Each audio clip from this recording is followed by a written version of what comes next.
Nuevamente, buenas noches para todos, espero que se encuentren bien. A continuación, para dar inicio a este seminario, les voy a presentar al expositor que impartirá la sesión del día de hoy. Su nombre es Rodrigo Mardones. Es candidato a doctor en psicología, es psicólogo clínico, es especialista en terapia sistémica, es cofundador y director ejecutivo de CESIT, no sé si lo estoy diciendo bien, CESIT, Chile. Es coautor del libro Historias de Cambio, el enfoque sistémico en acción. Le doy un paso al profesor Rodrigo para que inicie su presentación en la noche de hoy. Bien, buenas noches a todas, a todos. Muy contento de poder estar con ustedes, medio resfriado, siguiendo con la voz media ahí, a media máquina, diríamos, ¿no? Así que, y saludar a todas quienes y todos quienes en el chat iban contando, ¿no? Desde las distintas ciudades en Chile, México. Siento de verdad muchas gracias por asistir y por creer que de alguna forma se les puede colaborar en algo en un seminario como este, que cierto, espero que podamos cierto, avanzar sobre estas temáticas. Ya quiero comenzar siempre, a mí me interesa como situar bien, ¿no? Desde dónde hablamos, es importante esto, sobre todo cuando hablamos de la persona, del terapeuta, ya sea en la figura de la psicología, ¿cierto? La psicoterapia, pero también en la figura, ¿cierto?, del trabajador, trabajadora social, gente que trabaja en el área de la salud y en general profesiones que nos relacionamos con otras personas, ¿no? Vamos experimentando de alguna forma los desafíos que significa poder abordar el trabajo con un ser humano, ¿ya? Y hoy día a mí me toca hablar como un metaanálisis, no hablar de nosotros, ¿cierto? Y creo que lo primero que hay que señalar que sí, pues yo hablo desde mi experiencia hoy como terapeuta, pero además bajo la categoría de ser un sujeto hombre, ¿cierto? Heterosexual,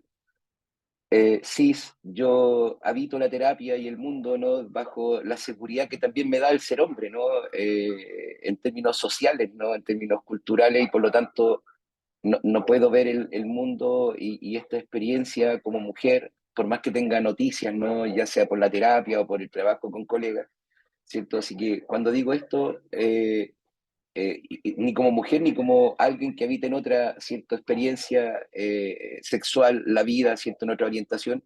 Y les digo para que sepan que tengo sesgos, ¿no?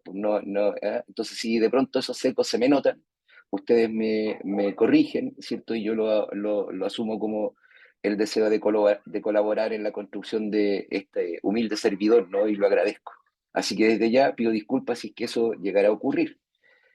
Segundo, claro, hablo desde mi experiencia hoy día de terapeutas, ya lo que no me hace mejor es simplemente por la edad. Es como, soy claro en eso, ¿no? O sea, llegué, en algún momento sentí que cumplir 50 también significaba tener algo de experiencia, probablemente muy influenciado por mi experiencia de docente universitario de pregrado, que me permitió acompañar por mucho tiempo desde la docencia a colegas o futuros colegas jóvenes y que de pronto se acercaban a preguntar temas de vida, ¿no? Así como eso. Y llegó un tiempo en donde ya me aparecieron canas y dije, bueno, a lo mejor, ¿cierto? Puede haber un buen servicio ahí, un buen trabajo, un buen apoyo.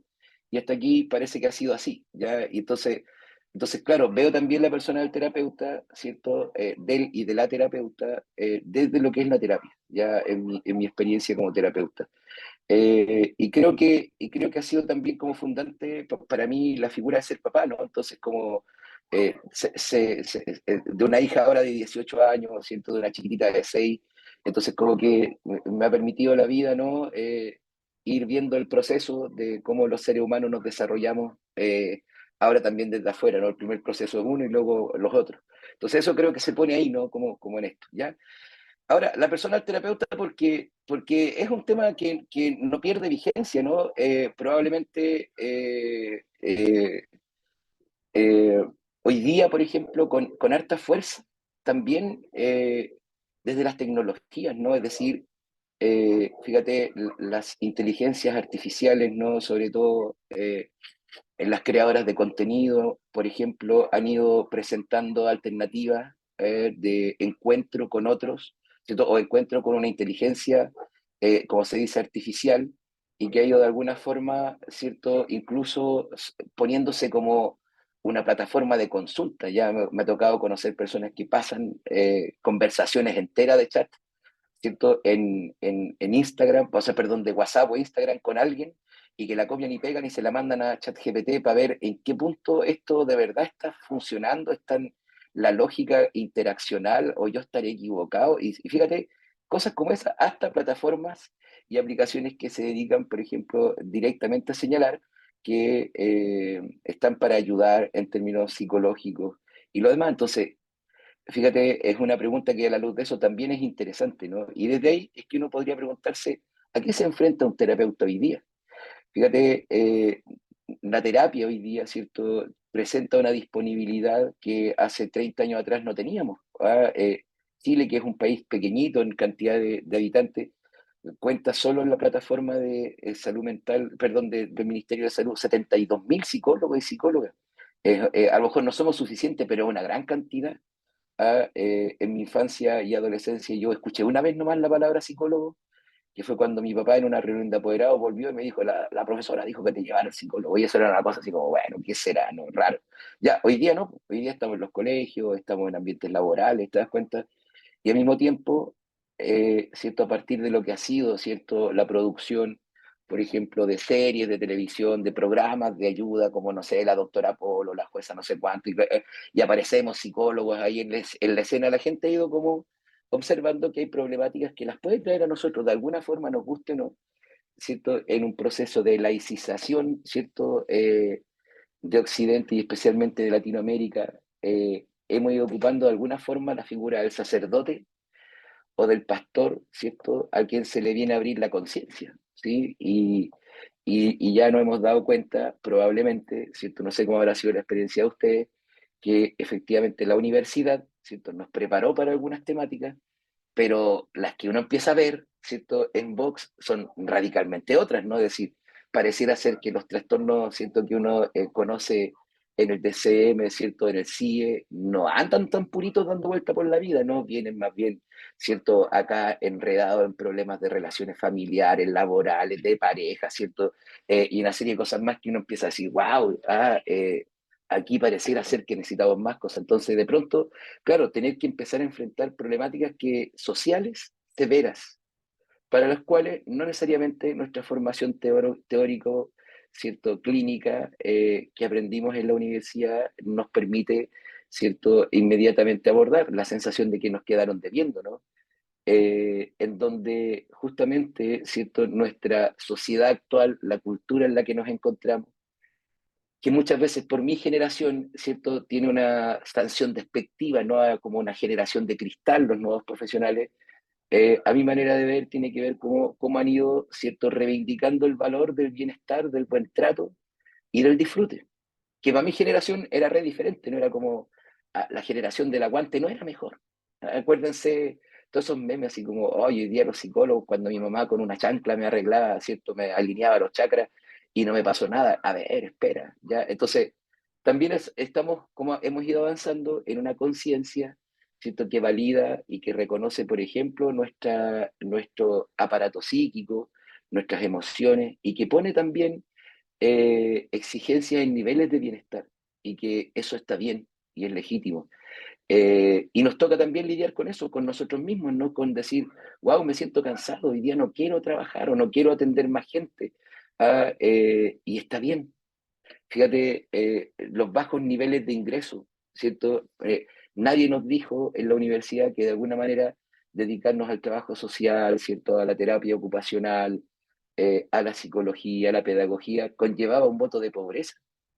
Esa fue una trampa que nos hicieron, ¿no? O sea, de verdad, ¿cierto? Un trabajo que muchas veces el ingreso laboral, el ingreso, ¿cierto? Económico por nuestro trabajo no es equivalente a el desgaste que esto tiene, ¿no? Y evidentemente nuestras propias problemáticas personales, sociales y familiares, que acá fíjate, es importante, porque la primera cuestión que hay que señalar es que nosotros no trabajamos con instrumentos, no auscultamos, ¿cierto? No necesitamos como tener ¿cierto? Herramientas o instrumentos muy bien calibrados para poder trabajar con otros. Nosotros somos el instrumento. Somos nosotros los que tenemos que estar preocupados de nuestra propia, ¿cierto? Salud, de nuestro propio bienestar para estar bien calibrados para el trabajo con otros, porque si no es re difícil, ¿no?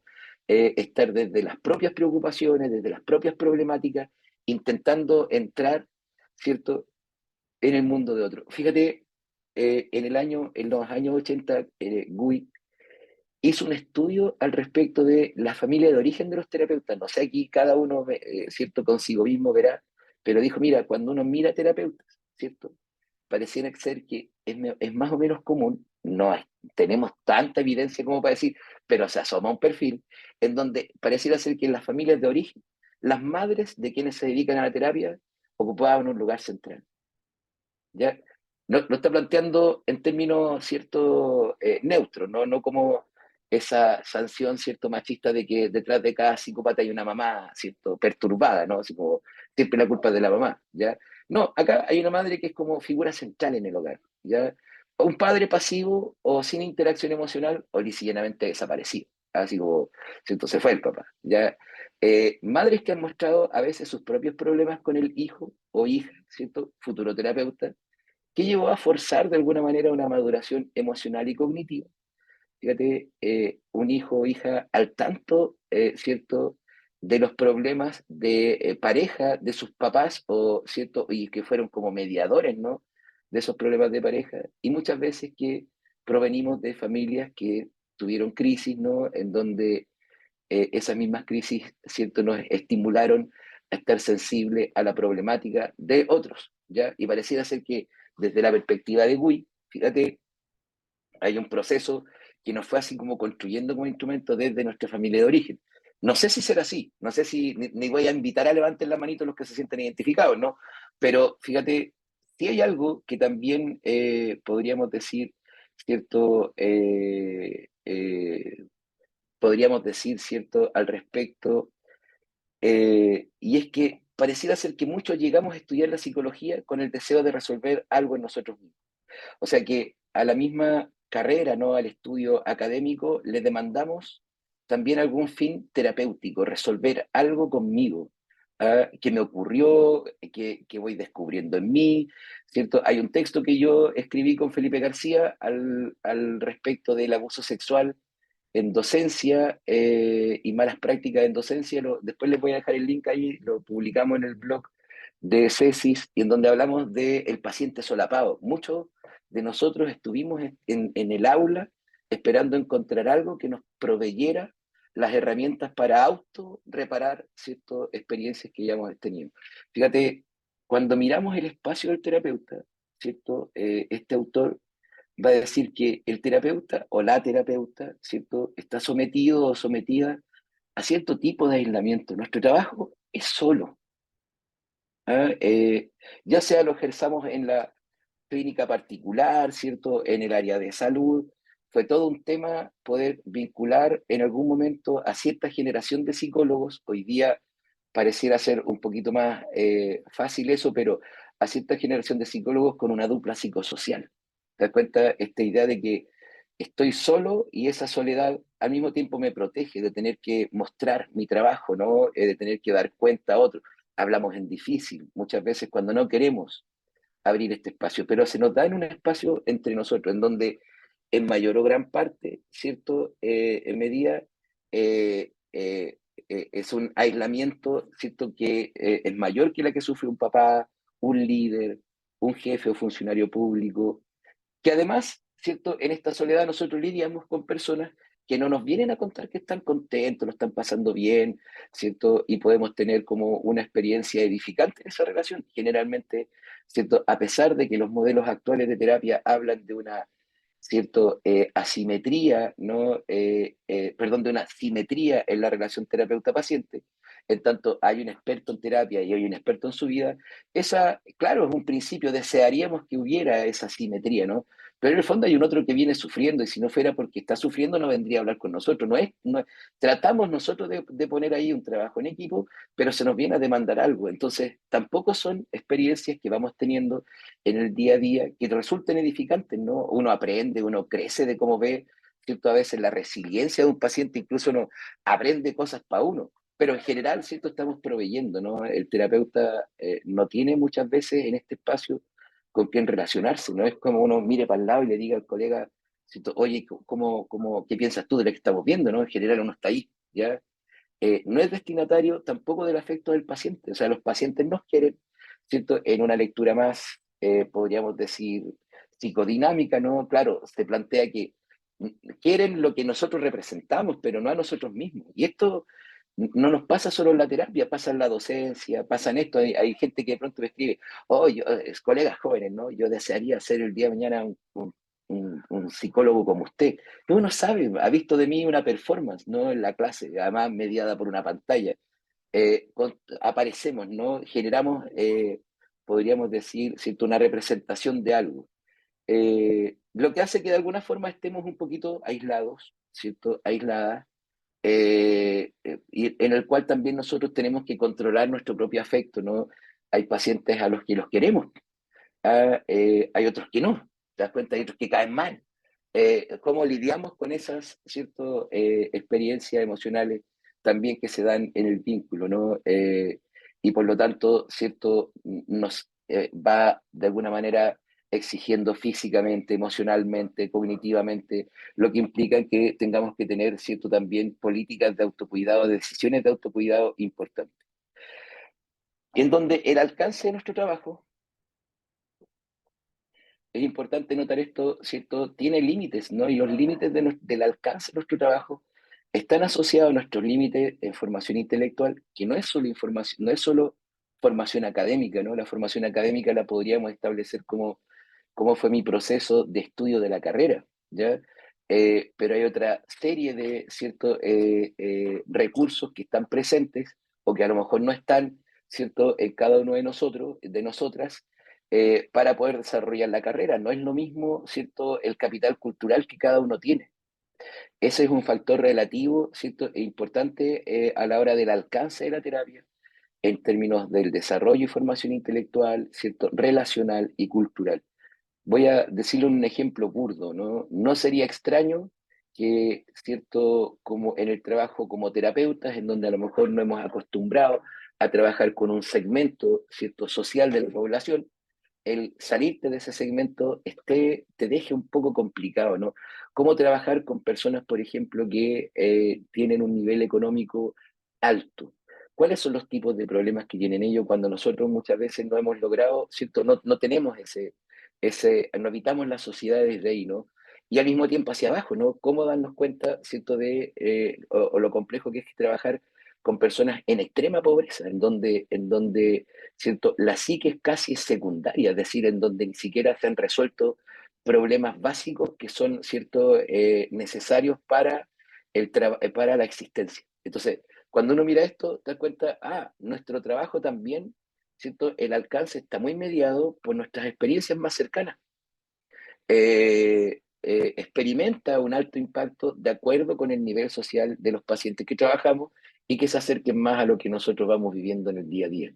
¿Te das cuenta? O sea, probablemente muchos y muchas de nosotros sepamos lo que es lidiar con tener que tomar la locomoción colectiva, pero no, por ejemplo, con una falla que está presentando mi Mercedes-Benz y lo que eso significa. ¿Te das cuenta? Es como estamos en mundos diferentes, ¿no? Estamos anclados también a esa experiencia. Y evidentemente, ciertos los alcances de nuestro trabajo también se experimentan de acuerdo a los límites propios de nuestras interacciones en lo cotidiano. Eh, no es lo mismo, ¿cierto?, estar en la terapia eh, con una organización, ¿cierto?, de la agenda que provea, ¿cierto?, lo necesario para estar bien desde una buena alimentación, cierta actividad física, a relaciones que están de alguna forma en orden, ¿no?, en nuestra vida, que de pronto estar en una experiencia propia, vital, de colapso, por ejemplo, o de crisis importante. No estamos igual, porque como decimos, el instrumento somos nosotros. Entonces, desde esa perspectiva, si uno podría preguntarse, bueno, ¿qué nutre a los terapeutas? ¿No? ¿Desde dónde nosotros nos paramos y de dónde nosotros podemos, de alguna forma, cierto, preocuparnos para cuidarnos y poder ofrecer un buen servicio? Primero, pareciera ser que nos nutren, ¿cierto?, de alguna manera, las matrices provistas desde nuestra familia de origen. Es decir, cada uno de nosotros fíjate, llegó al mundo, ¿cierto? Y acá se nos llevó a las distintas experiencias, ¿no? Nuestra conexión con lo que llamamos realidad está mediada por nuestros cuidadores. El discurso, ¿no? Social, político, económico, capitalista, neoliberal, acentúa la independencia, ¿no? Como que nosotros, ¿cierto? Somos todos seres somos todos interdependientes. Cada una de nosotros está acá, lo decía en el seminario, está aquí porque fue cuidado, porque fue cuidada. Tal vez no como nosotros queríamos ni como cierto era lo adecuado, pero el mínimo de cuidado recibimos que hizo posible la vida, que estemos aquí. ¿Te das cuenta? El que seamos psicólogos, psicólogas, ¿cierto? Es resultado de una serie de interacciones que están ocurriendo en el día a día, ¿cierto? Y que ocurrieron para que tú llegaras a la universidad y estés acá. Estamos íntimamente conectados todos como sociedad. Y a partir de eso, ¿cierto?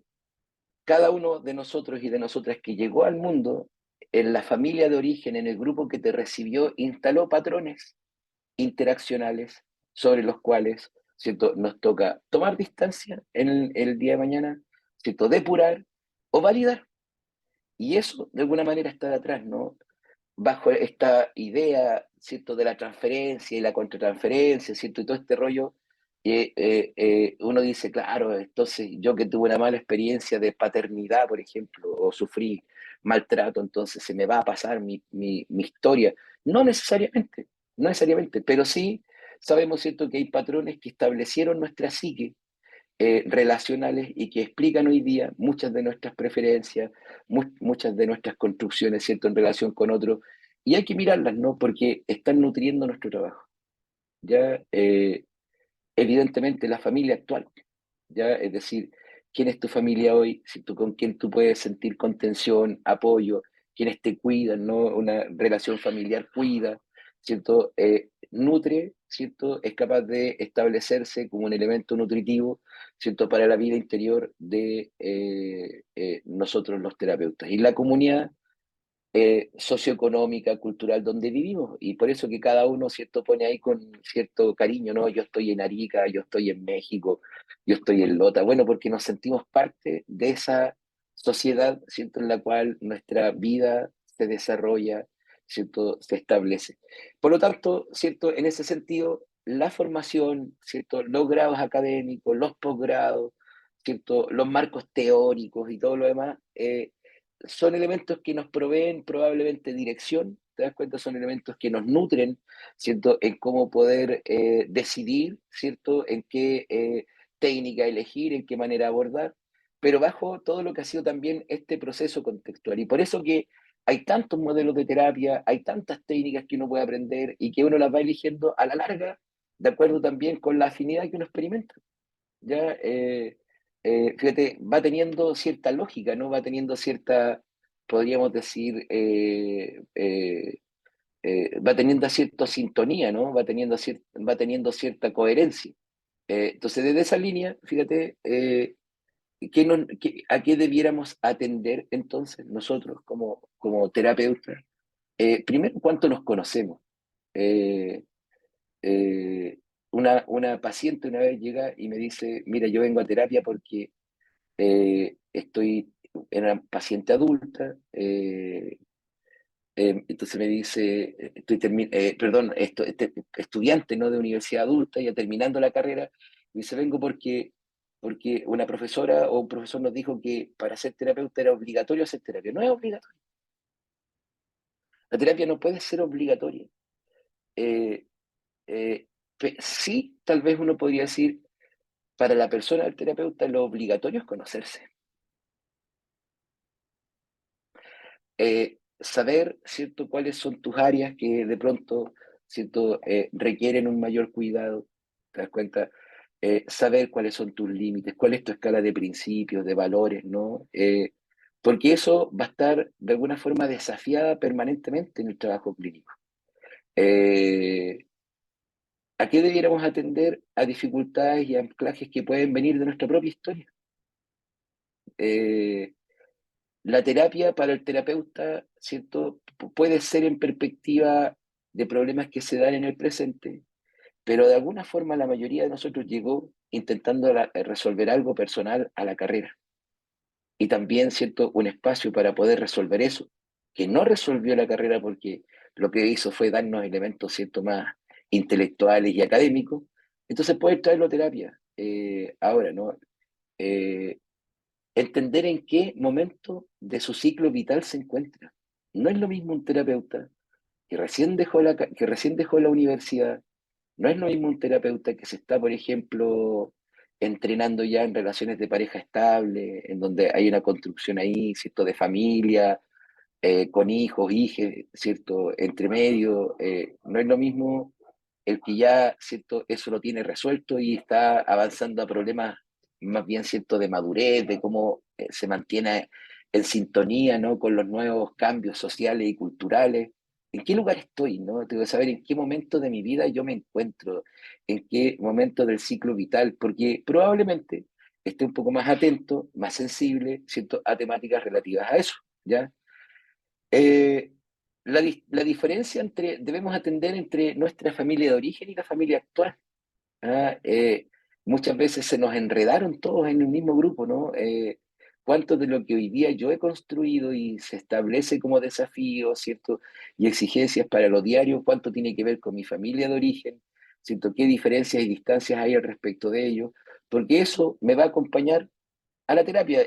Fíjense, había Milton Erickson, ¿no? Me gusta mucho esa forma, cuando para nosotros es sencillo responder cuándo empieza la terapia, ¿no? Cuando uno dice, a ver, ¿cuándo empieza la terapia? Y un clásico de las universidades como, bueno, cuando el paciente pide hora, ¿cierto? Ya entonces sabemos que la terapia partió cuando el paciente pidió hora. ¿Por qué? Porque empezó a organizar el discurso, ¿cierto? De lo que me va a decir, cuando me va a contar, ¿cierto? ¿Por qué viene la terapia? Entonces, decimos ya, ¿cuándo parte la terapia? Cuando la persona decidió pedir hora. Entonces, fíjate, Erickson se hizo otra pregunta, dijo, ¿dónde empieza la terapia? Y ahí quedamos, wow. Y fue muy interesante su respuesta porque él dice, a la pregunta por ¿dónde empieza la terapia? En la casa del terapeuta,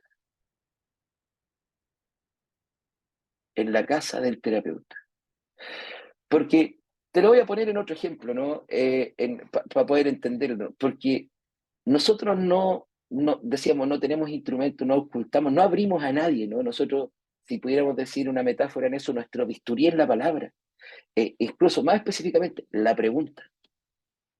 Y no es lo mismo comenzar, ¿cierto? Cuando digo no es lo mismo, no estoy criticando en términos de valor, pero no es lo mismo comenzar, ¿cierto? Una sesión, una terapia, ¿cierto? Primera sesión, preguntándole al paciente, ¿cierto? Háblame de tu niñez. No es lo mismo comenzar, ¿cierto? La terapia diciéndole a nuestro paciente, ¿cierto? Háblame de lo primero que se te venga a la mente. No es lo mismo empezar nuestra terapia diciéndole a nuestro paciente, ¿en qué estás hoy? ¿Te das cuenta?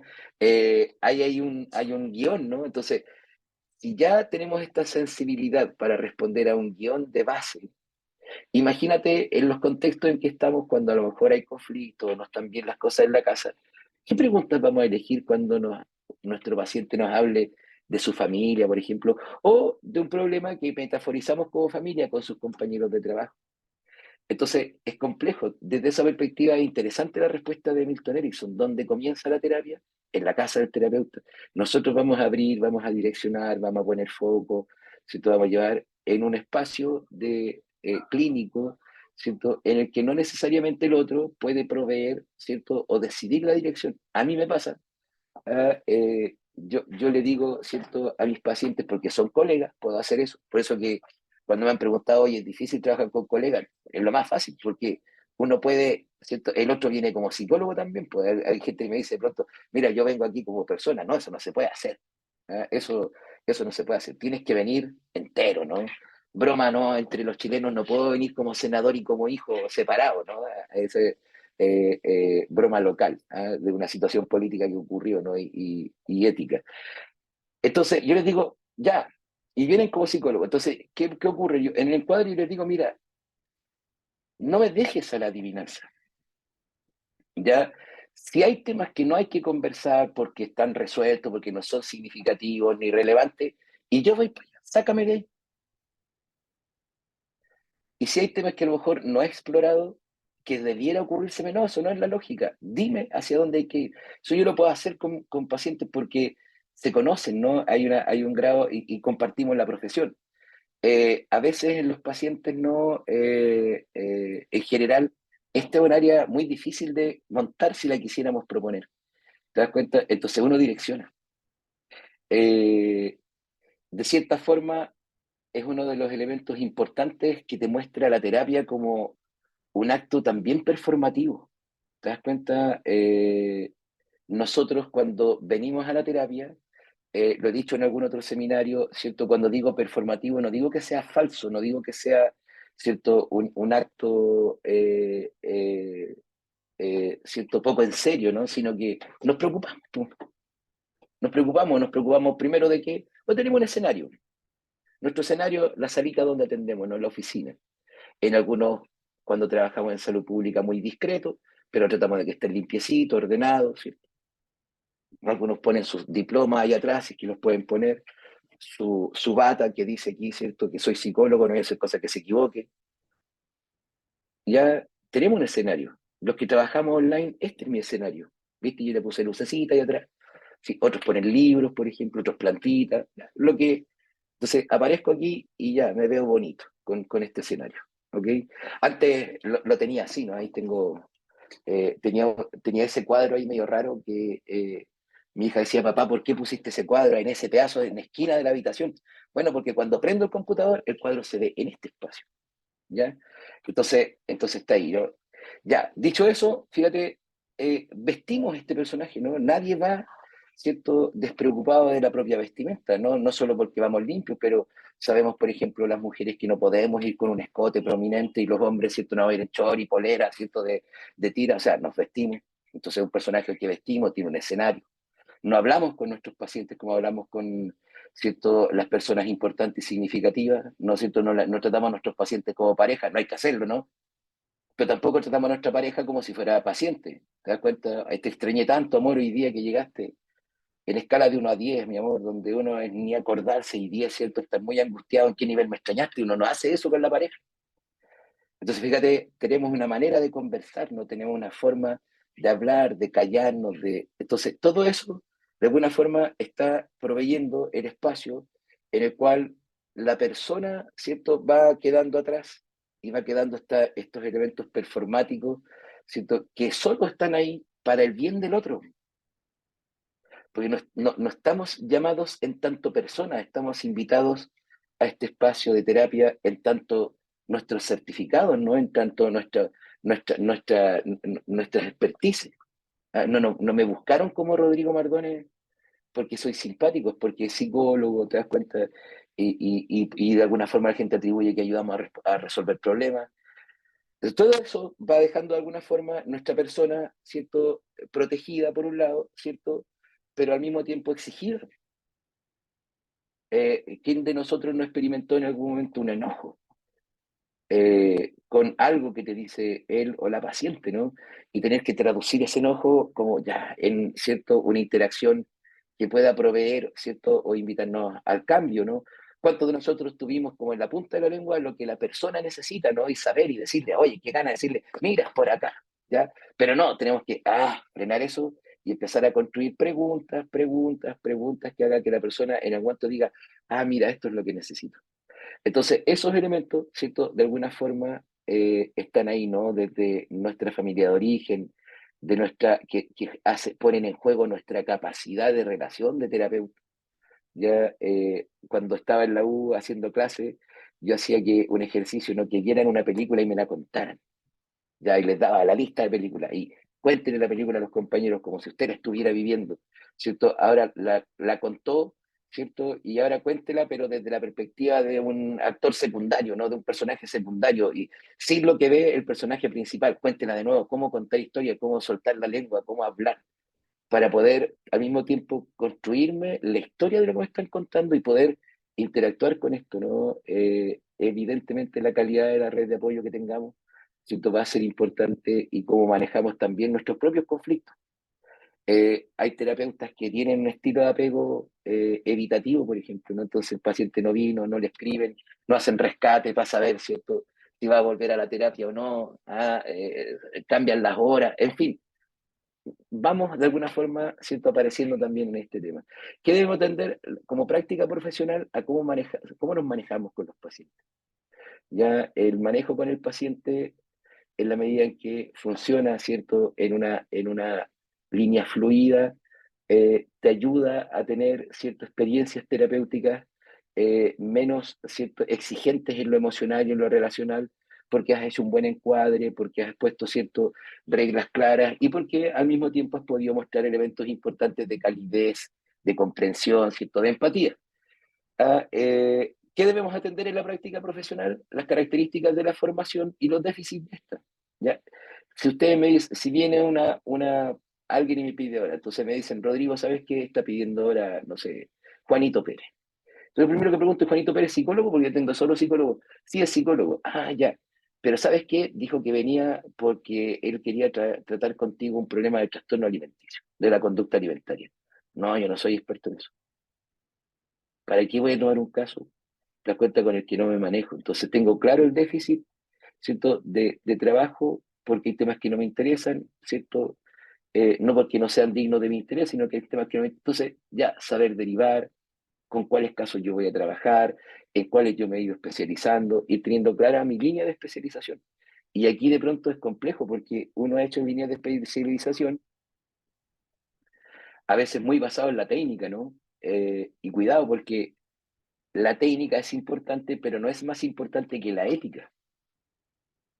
Entonces, si yo no he logrado, ¿cierto?, construirme como un sujeto, ¿cierto?, que está atento a los distintos desafíos y cambios sociales y culturales, ¿cierto? Si no he sido un sujeto que está atento, ¿cierto?, a los cambios políticos y económicos en el ambiente, te das cuenta que no conoce, ¿cierto?, información relativa como a los desafíos que tiene nuestra cultura, entonces podemos meter las patas tan sencillo como que yo le diga, ¿cierto?, a Abel que está ahí, que ya supongamos que es paciente, y yo le digo, Abel, ¿cierto?, ¿y cómo se llama tu señora? Y Abel me dice, yo soy homosexual. ¿Te das cuenta? Y no tengo esposa. ¿Y cómo yo di por sentado? Porque lo veo, ¿cierto?, como vestido como un hombre heterosexual y asumo a priori de que él, ¿cierto?, está casado con una mujer, ¿cierto?, heterosexual y tiene otra experiencia del amor, tan válida como el hetero. Pero ya entré con una mala pata, ¿te das cuenta? Porque di por sentado algo. Y eso es hoy día, por ejemplo, una obligación en nosotros los y las terapeutas, saber, ¿cierto?, estudiar todo lo que ha sido, ¿cierto?, nuestra manera de visibilizar otras experiencias de la sexualidad, ¿cierto?, otras experiencias de vida de pareja, psicología con perspectiva de género, ¿te das cuenta? Eso es importante. Entonces, requiere que nosotros podamos también observar estos elementos porque son de alguna forma los distintos desafíos que se nos va presentando en el día a día. Y desde esa línea, ¿cierto?, cómo el terapeuta logra transformar sus debilidades, ¿cierto?, en herramientas para determinados fines. Es algo que de pronto, ¿cierto?, me toca mucho en la terapia, es como, wow, qué complejo a veces colegas que están sufriendo situaciones terribles, no terribles, que no tienen a veces ni siquiera una solución inmediata, ¿no? Mira lo que nos queda es esto. Algún día alguien va a venir a ti a pedirte apoyo por un tema tan jodido como el que estás viviendo tú hoy día. Y al menos esta situación que pareciera ser inmediatamente es irremediable, podemos transformar ese sufrimiento en dolor al darle sentido. Y el sentido va a ser, algún día alguien va a necesitar de mí porque estaba pasando por este mismo infierno o algo parecido. ¿Te das cuenta? Y eso, ese poder tomar el día a día, ¿cierto? Y transformarlo en nuestra construcción como hombres, mujeres, ¿cierto? Eh, eh, eh, que están en el mundo de la terapia y en el trabajo con personas, nos permite de alguna forma también cuidarnos en tanto a las experiencias negativas que ninguno de nosotros y ninguna de nosotros está exento, ¿cierto? Poder darles dirección, poder darles sentido. Yo creo que eso empieza cuando se genera ese vínculo, te empiezas a dar cuenta de que lo que estudiaste imprimió carácter, te cambió.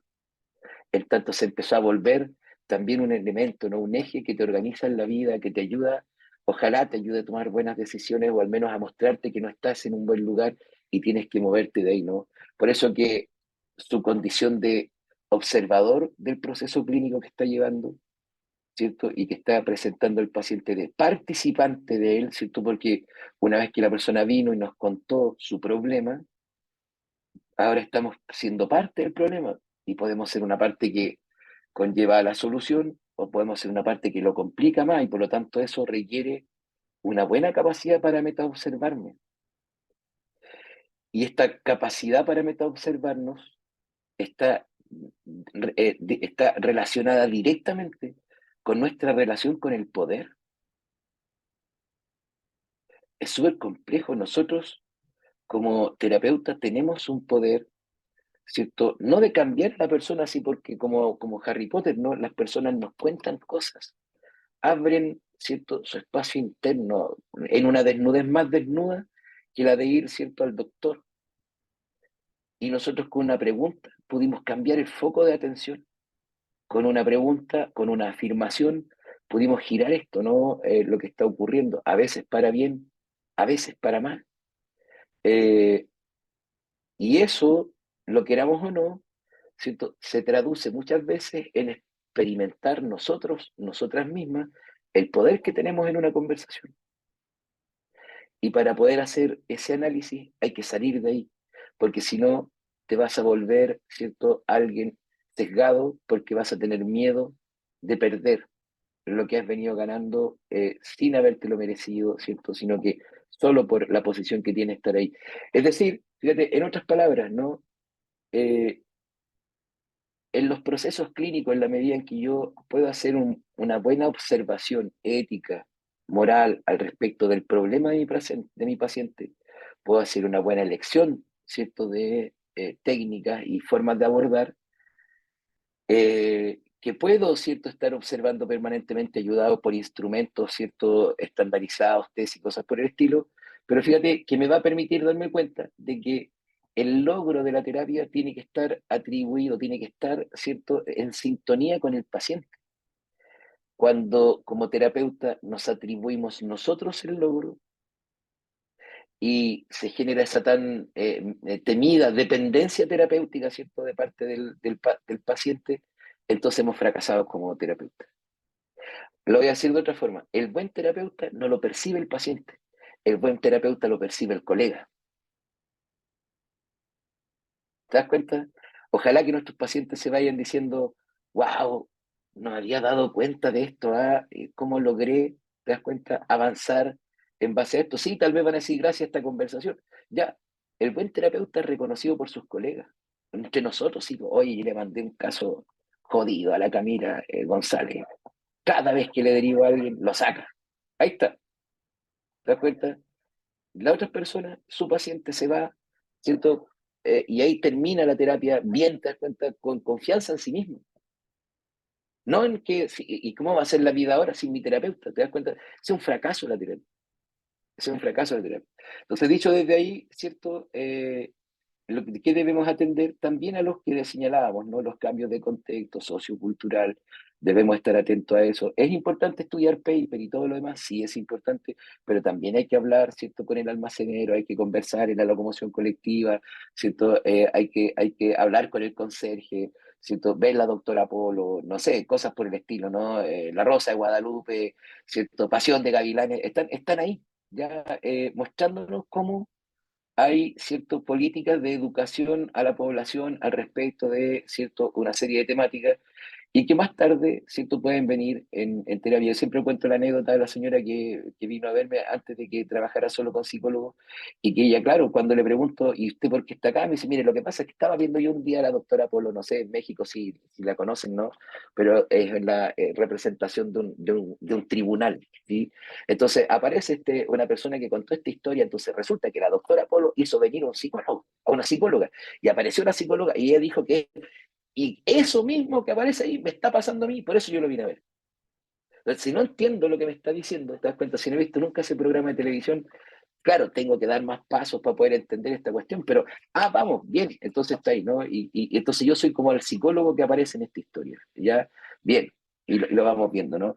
Nuevas patologías que se han ido presentando, piensen todo lo que ha venido en la línea de las ¿cierto? Nuevas tecnologías, adicción a las pantallas, bla, bla, bla, ¿cierto? Cómo hemos ido teniendo más claridad sobre otras cosas, ¿no? Que no están en la línea de la patología, pero sí, por ejemplo, valorando la neurodiversidad, ¿cierto? Entonces, en fin, ¿no? Hay una serie de situaciones que van cambiando y evidentemente la vida, el cine, el teatro, la novela, ¿cierto? Son siempre proveedores de metáforas que de alguna forma están permanentemente cambiando, ¿te das cuenta? Y que hoy día nos traen acá. Piensen ustedes lo que ha sido para una generación joven, ¿cierto? Todo lo que fue la influencia de Intensamente, ¿no? La uno y ahora la 2. Y hay gente, y uno se encuentra con niños y ¿cómo estás tú? Tristeza, ya. Entonces aparecen ahí, ¿no? Metáforas que permiten, ¿cierto? Esto. Yo siempre cuento el caso de una paciente que me obligó a ver Harry Potter, porque cuando le pregunto y estamos haciendo el trabajo de externalización, yo le pregunto ya esta situación, ¿cómo le podríamos llamar? Y ella me dice un dementor. Y me quedé así como, wow, ya, tuve que ir a ver, te das cuenta, Harry Potter y entender qué eran los dementores y después decir, oh, qué terrible la categoría que tiene esta situación para ella. Porque esto se va transformando en cuestiones éticas, ¿cierto? Y que a la larga, ¿cierto? Vienen como temas, ¿cierto? O como valores que se presentan en terapia. Siempre yo pongo el ejemplo de lo que fue en Chile a los colegas extranjeros, les cuento, ¿no? Por allá por la década del 2000, un médico en un programa de televisión, ¿cierto? En horario prime, cuenta los abusos sexuales que él sufrió de parte de un sacerdote emblemático en Chile. Pero además, en una categoría compleja, el hombre siendo adulto, ya, o sea, adulto joven, no 20 años, 18 años. Y eso como mostró a la población que, wow, uno puede ser abusado siendo adulto. Y cómo está esta figura, ¿cierto?, de la manipulación. Y eso hizo que gente, porque él mismo como médico dijo, yo esto lo he ido superando gracias a la terapia. Y gente venga a la terapia a contarnos estas cosas que le pasaron, porque lo vieron, por ejemplo, en la televisión. Entonces nos obliga a estar conectados con la matriz cultural a la cual todos estamos de alguna forma, ¿cierto?, incluidos, y que se vuelve, fíjate, a la larga una matriz semántica, es decir, de lo que hablamos. Probablemente, no sé cómo estará en México, pero por ejemplo, dentro de nuestra matriz semántica en este momento, Venezuela, Maduro, ¿cierto?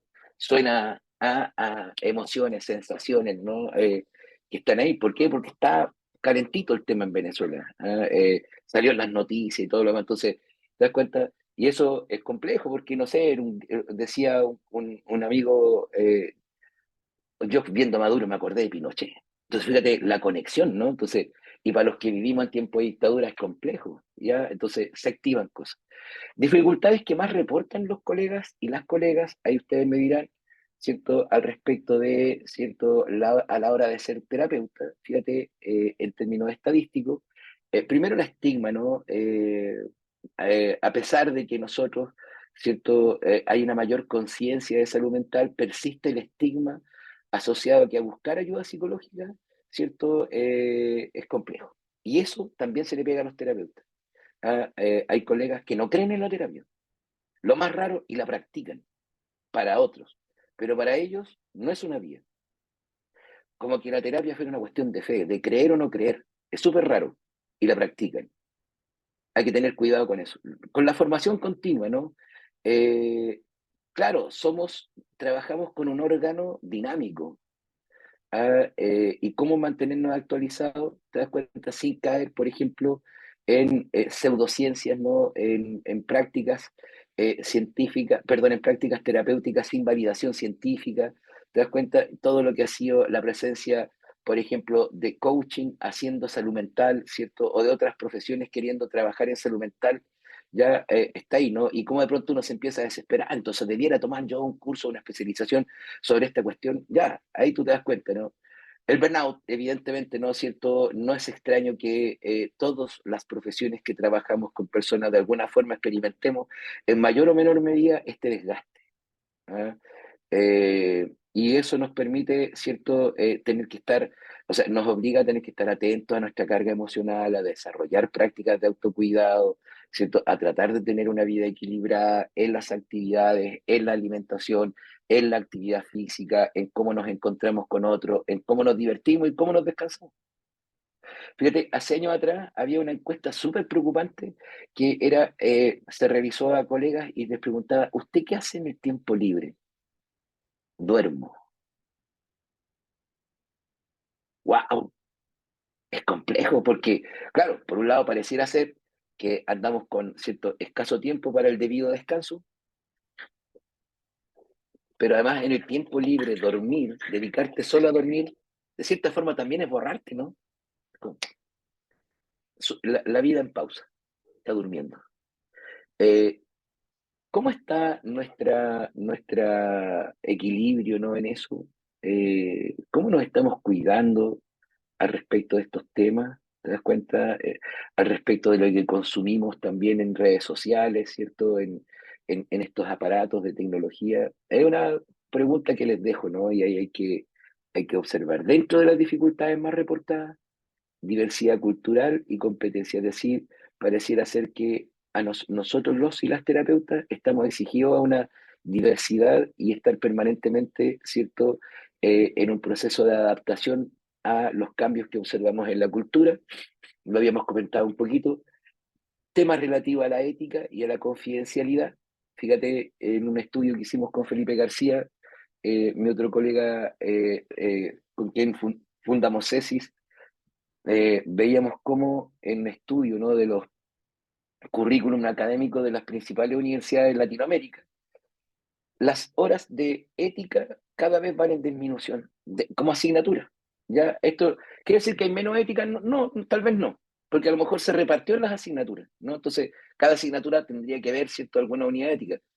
Pero en la práctica, ¿cierto?, cuando uno empieza a observar, te das cuenta que sí, que hay un exilio de la ética, que hay una especie de predilección por la técnica. ¿Te das cuenta? Y tratemos de sacar gente lo más técnico posible y lo menos crítico posible, ¿no?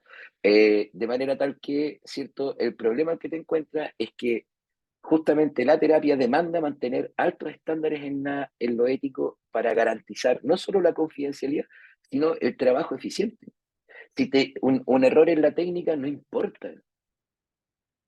Estoy trabajando con alguien que está con depresión, por decirte tú, algo de los que suele ser de esta consulta, y tengo el manual de Cavallo, ¿no?, que es un manual de este porte, con distintas técnicas, ¿cierto?, cognitivo-conductual que yo puedo aplicar. Me equivoqué en una, tengo 500 más, tengo ese manual y 30 manuales más. Los cognitivos conductuales nos regalaron toda esa, te das cuenta, patrimonio, ¿no?, de la profesión.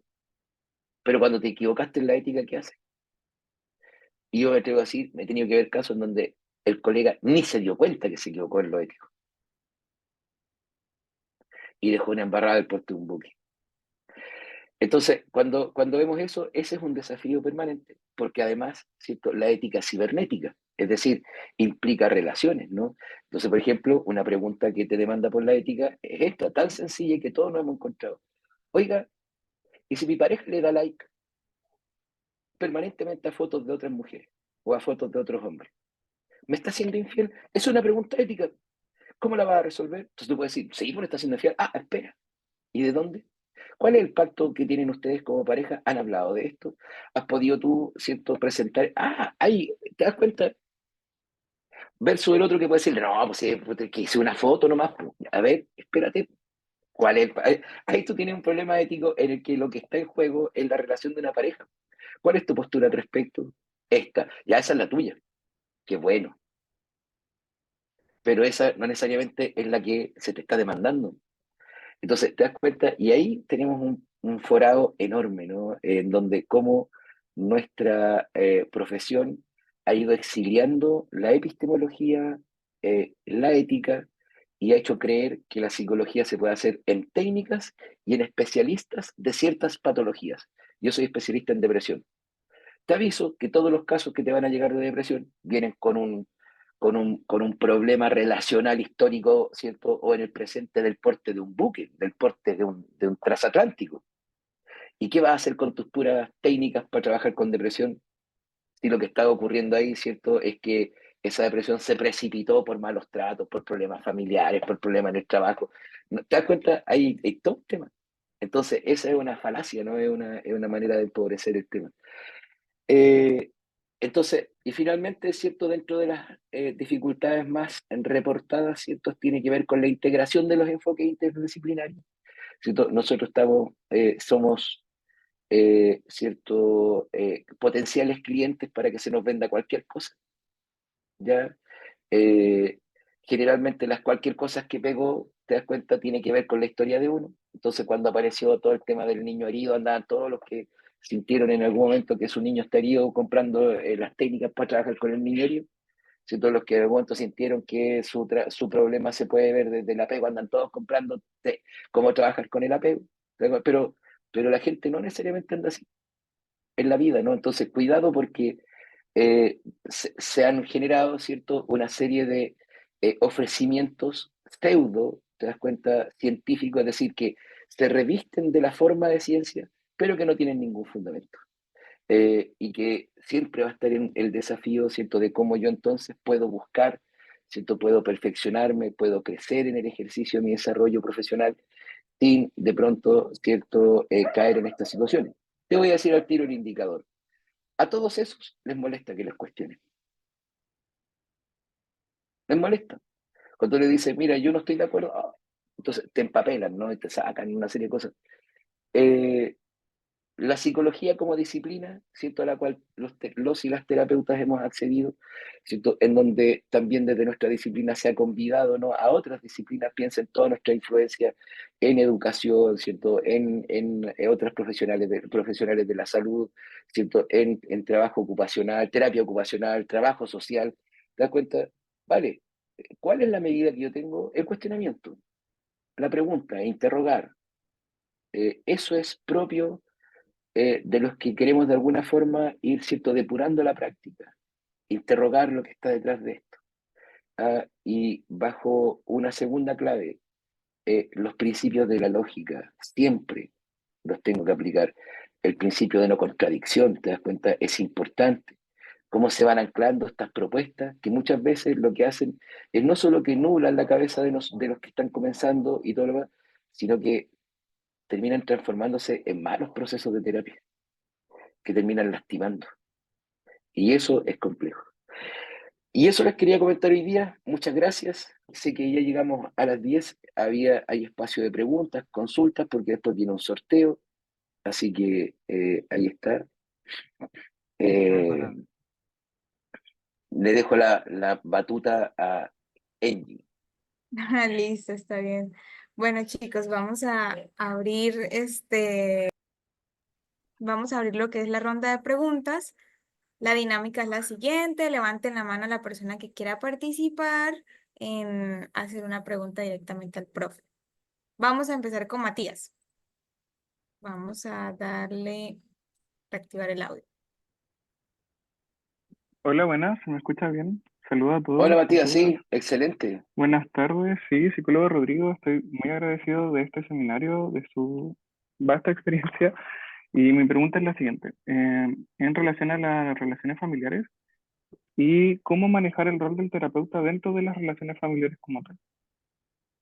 Ujú. Mira, sí, es complejo porque, claro, el asado del domingo, tú estabas ahí, de pronto llegó esa tía que hace tiempo que no, y te dice, hijo, usted que es psicólogo, puta, ya me echó a perder la carne, ¿no? Así como, ok. Yo creo que lo primero, ¿cierto? Hay dos maneras, ¿no? Hay una manera que yo lo manejo desde el humor, ¿cierto? Entonces cuando dicen, oye, me estás psicoanalizando, no, yo para eso cobro, te das cuenta, así como, ya. Y si me hacen, oye, Rodrigo, ¿tú vas a una consulta? Bueno, por FONASA o particular, entonces mira, lo que pasa es que ya, mira, me lo tomo con humor y hay gente a la que de pronto, ¿cierto?, les doy ciertas proyecciones, ideas, ciertas orientaciones. Lo complejo es cuando te cobran, ¿no? Y como que uno tendría que ser como medio perfecto para todas las relaciones solo porque uno es terapeuta. No, así hay que mostrar, decir, mira, mi trabajo como terapeuta, ¿cierto? Es un trabajo y yo también tengo derecho a estar con personas que me quieran y me aceptan y puedan, ¿cierto?, comprender que tengo debilidades, ¿no? Porque si uno no lo muestra, entonces los otros nos pueden empezar a cobrar. Y a mí me parece que es en esa segunda vertiente, no sé si es como por ahí donde va la pregunta, Matías, pero es eso, ¿no? Como que se nos empezara a demandar, como tú como psicólogo, mírate como tú estás como psicólogo. Ya, yo digo, ¿saben qué? Y aquí en mi familia yo estoy como Rodrigo Mardones. Y tengo cosas de psicología, y todo lo demás, pero también tengo derecho a enojarme, a decir que no, ¿cierto? A sentirme mal.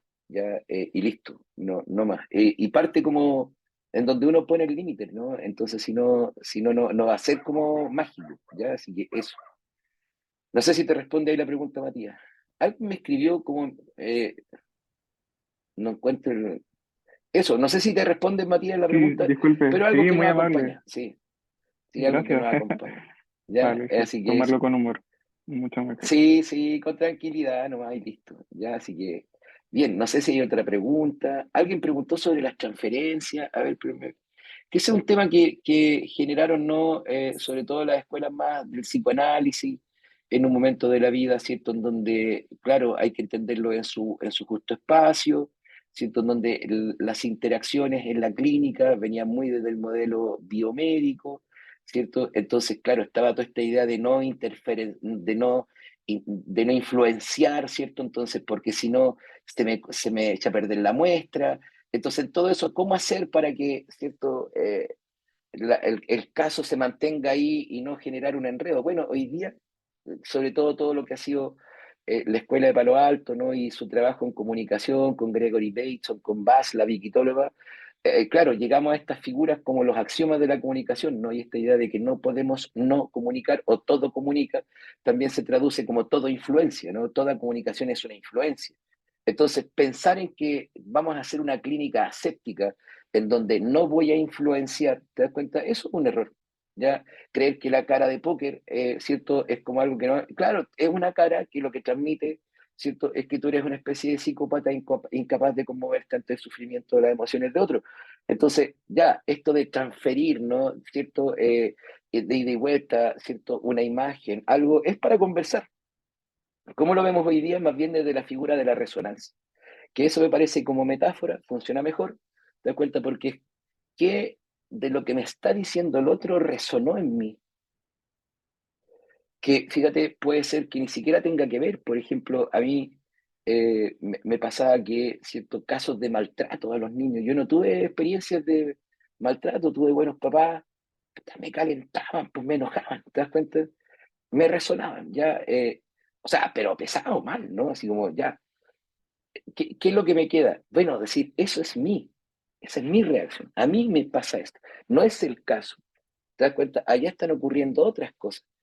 Entonces, cuando uno lo comprende como resonancia, ¿cierto? Uno lo puede ubicar, ya así como, ok, esto pasa conmigo. Ahora, detrás de la figura, dentro de la palabra Natalie, ya detrás de la figura de la transferencia y contratransferencia, se esconde otro problema que tiene que ver con la falta de límites y en donde de pronto se dan problemas en la clínica que no debieron darse por un problema de encuadre. Por ejemplo, ¿cierto? En donde el vínculo terapéutico se erotiza.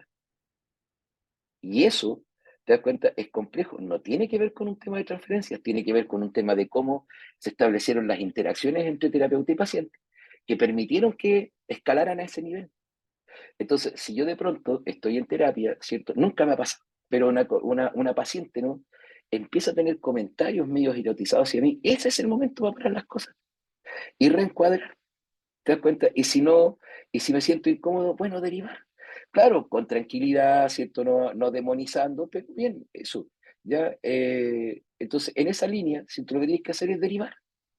Eso no es un problema de transferencia contra transferencia, eso es que no hay control de límite. ¿Te das cuenta? Eh, ¿Cómo mantenerme en trabajos con ambientes tóxicos? Es que lo tóxico es lo que te complica. ¿Cómo mantenerme en trabajos de ambientes violentos? Las violencias en el trabajo tienen un lugar donde se tienen que denunciar. Más ahora que viene la ley Karim, ¿cierto? Todavía más. Entonces, saca el concepto de tóxico y ponle el concepto de violencia. ¿Te das cuenta? Y te va a ayudar a tener perspectivas más claras. Porque toda toxicidad de la larga es violencia, ¿no? Manipulación, agresión, ¿cierto? Pasiva, en fin. Entonces, sácalo de ahí y te va a permitir tener una mirada, ¿cierto? En eso, ¿ya? No sé, Natalie tenía una pregunta y ahora eh, Caris. No sé si Natalie todavía quiere hacer la pregunta, ¿no? Eh, Muy bien, vamos. Aquí ya lo escribió, me lo escribió privado, me dijo que quería saber cómo generar nueva sinapsis neuronal a través de una terapia respetable, apoyando al usuario tanto psicológica como familiarmente. Ok, ya bajo ¿cierto? La metáfora de las neurociencias, ¿no? una sinapsis tú la vas a provocar asociando, ¿no? Entonces más bien, ¿qué te va a funcionar ahí? El trabajo, porque claro, una sinapsis, el encuentro de dos ciertas líneas que no tenían ese vínculo o no estaban, ¿no? en esa sintonía. ¿Qué cosa entonces? No es el lenguaje lineal, ¿cierto? El que provoca nuevas sinapsis, es el lenguaje, sabiendo que todo lenguaje es metáfora, te das cuenta, pero más bien, ¿cierto? El lenguaje figurado, el cuento, te das cuenta, el pedirle a la persona que ve una película, y por eso que la sinapsis se me ocurrió. Ahora entiendo. Ah, a partir de esto. Ahí está. Esa es la figura. ¿Ya? Así que ahí no sé, Genji, tú me dices si hay otra pregunta. Eso, Nati, Natalie. Sí, Natalie dice que sí, que le respondiste súper. Ya. Vamos a Y seguir con Caris, Caris. Ian, y ahí dejamos. Caris y Ian. Ian, Sí, ¿cierto? sí. Ujú. Vamos con Caris. Ahí te estoy solicitando. Hola, buenas, profesor. Gracias por el curso. Mi pregunta más estaba derivada con el tema de las derivaciones. En mi caso, Ujú, yo soy alumna de quinto año, ujú, estoy con el área clínica y me ha ujú, tocado decirle a mis pacientes que son niños el tema de la derivación por tema de trastorno de conducta alimenticia y los padres no se lo ujú, toman muy a bien. Entonces, ¿cómo se podría explicar en caso de trabajar con niños a la familia el tema de la derivación? Porque siento que es ujú, más o menos algo complejo de tratar y que los padres al fin y al cabo no lo tomen como yo no puedo lidiarlo, mejor lo saco y ujú. que otro haga la pega, por decirlo así. Ujú. Sí, mira, yo creo que hay varias cosas en la derivación, ¿no? Porque de alguna forma el paciente o los papás del paciente se relacionan con uno, ¿cierto? Agarran cierta familiaridad, entonces de pronto tener que iniciar todo este proceso con alguien más, ya genera a veces resquemor, ¿no? Yo creo que toda derivación, ¿cierto? Cuando uno ha decidido hacerla, no puede retrocederla. Ya, si tú dices, mira, yo creo que este caso tienen que verlo con otra persona. Entonces te dicen, no, pero es que nosotros no, y queremos con usted, y tú vuelves, generas una contradicción, porque ya dijiste que no podías, pues entonces ahora ¿desde dónde puedes? Te diste por el compromiso que experimentaste en términos relacionales. Entonces una derivación, lo mejor es hacerla direccionada, ¿no? Es decir, mira, ¿sabes qué? Yo tengo 3 colegas que trabajan con conducta alimentaria infantil. Abel Díaz, te das cuenta, Valerie Garrido y Camila González. Y estas son sus direcciones, estas son sus, te das cuenta, formas de poder contactar con ellos. Y con ellos tú tienes que ir a hablar. Es que nosotros queríamos con ustedes, mamá, papá, seguir trabajando conmigo cuando yo ya he planteado, ¿cierto?, de que no es mi expertise, lo único que va a hacer es dañar al niño. Yo entiendo que es difícil, te das cuenta, y ya. Ahora, si no quieren ir, tú no puedes obligar, si la terapia no va a funcionar así. ¿Te das cuenta? Lo complejo es retroceder. Cuando uno dice, ya, yo tienes que irte a trabajar con otro y retrocede, entonces, ¿por qué? ¿Te das cuenta en base a qué hiciste eso? Cuando declaraste que no podías. No sé si te sirve la respuesta, compañera. Si no No, hay, sí, quedó más bien, claro. Gracias, por profe. ahí es. Pero nos toca, a veces es complejo, pero nos toca. Y Jan, y quedamos, ¿no? Sí, vamos con Ian. Ahí le estoy solicitando. Hola, sí, buenas noches. Muchas gracias por el seminario, primero de todo. Y segundo, quería comentar sobre un punto que comentó el profesor en un momento que habló de la ética y la separó de las técnicas. Eh, Ujú, Como que la ética iba por sobre las técnicas. Sin embargo, ujú, bueno, esto es una pregunta de dos partes. Primero, considero que la técnica tiene mucho que ver con la ética en tanto dar una buena técnica y dar un buen tratamiento que sea acorde a costo-beneficio adecuado para el paciente es como un ujú, fundamento, es fundamental y es algo totalmente ético, ¿no? ujú, Como el gran dilema de por qué línea empezamos.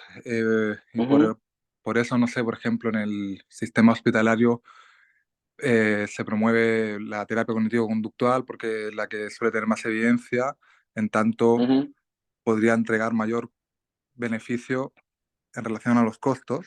Eso como ujú. para que me pueda despejar ese punto. Y lo otro, Ujú, eh, acá en Chile, como ustedes saben, tenemos un colegio de psicólogos, pero no es como obligatorio ser parte de ello. ujú, Hay un código, pero me gustaría que se pudiera comentar algunos de los principios éticos que considera más fundamentales como a tener en cuenta como ujú. psicólogo. Ujú. Ya, a ver, primero, ¿cierto? El punto de la ética y la técnica, la separación no la hago yo. Lo que yo digo es que cuando las universidades, ¿cierto? Cuando los centros de capacitación como ADIPA, ¿cierto? En fin, insisten en cursos sobre técnicas para. Cuando tú vas a esa clase, lo que tú te das cuenta de que se enseña la maniobra, si queremos sacar la figura técnica, ¿cierto? Más no los elementos que te permiten discernir cuándo esa maniobra, te das cuenta, había que aplicarla. Entonces, ahí tú tienes un problema. Primero, ¿no? El segundo, ¿cierto? Evidentemente, si yo soy un terapeuta, te das cuenta, y he tenido formación adecuada, ¿cierto? Y viene una persona que me trae, por ejemplo, una fobia específica, ¿no? Yo no voy a hacer un trabajo de ponerme a externalizar la fobia, te das cuenta, o sea, aplico DS, que es la que funciona, ¿tá? Pero eso está en una perspectiva clara, en donde yo identifiqué el dilema ético de mi paciente. Eso es lo que falta proveer. ¿Te das cuenta? Te voy a mostrar la siguiente figura. Tú tienes un paciente con depresión y ese paciente que reporta depresión está sufriendo maltrato laboral.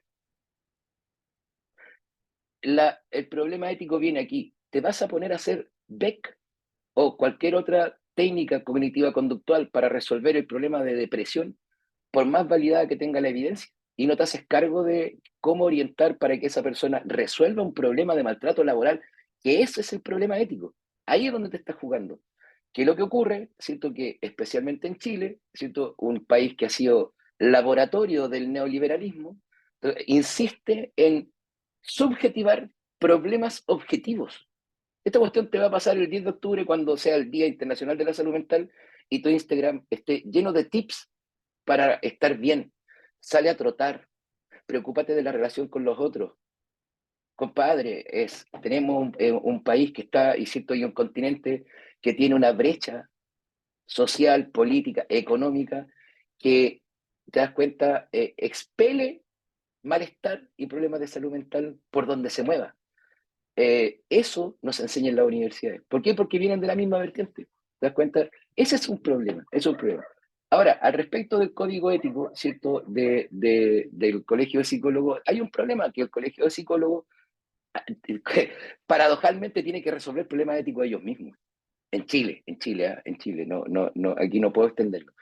Creo que la idea de los colegios es que trabajemos colegiados, ¿no? Y esa colegiatura se ha venido dando más bien cierto asociado a universidades, a centros como CESIS, te das cuenta, donde hay trabajo de reflexión, hay trabajo de formación en esta línea. Listo, lamentablemente el otro no ha logrado resolver la necesidad que tenemos ahí. Y es un indicador de cómo estamos socialmente, ¿no? En general. Así que eso es lo que te podría responder, compañero. Pero estamos en la hora. No sé si te responde Ian. Ian era cierto, sí. Sí, Ahí Sí, está. Ya. bueno, para comentar, sí, el primer punto, sí, muchas gracias. Bien. Listo, que estés bien, Ian. Gracias. Ya pues, yo tengo que seguir en labores, así que los voy a dejar para el sorteo. Espero que les vaya bien, ¿cierto? Que quien se saque la beca la pueda disfrutar, ¿cierto? O la pueda materializar. Así que gracias por la paciencia. Abracitos, que estén muy bien. Saludos a México y a otros países, ¿no? Que por ahí vi conectados. Así que les vaya muy bonito y gracias por asistir. Chao, chao. bueno, muy bien, chicos. Como les comentó el profesor, él no puede estar con nosotros en el sorteo, entonces, de igual forma, los dejamos invitados totalmente a este curso que va a dar el profesor, eh, para que se animen, visiten nuestra página web, puedan interesarse más sobre esto, ¿sí?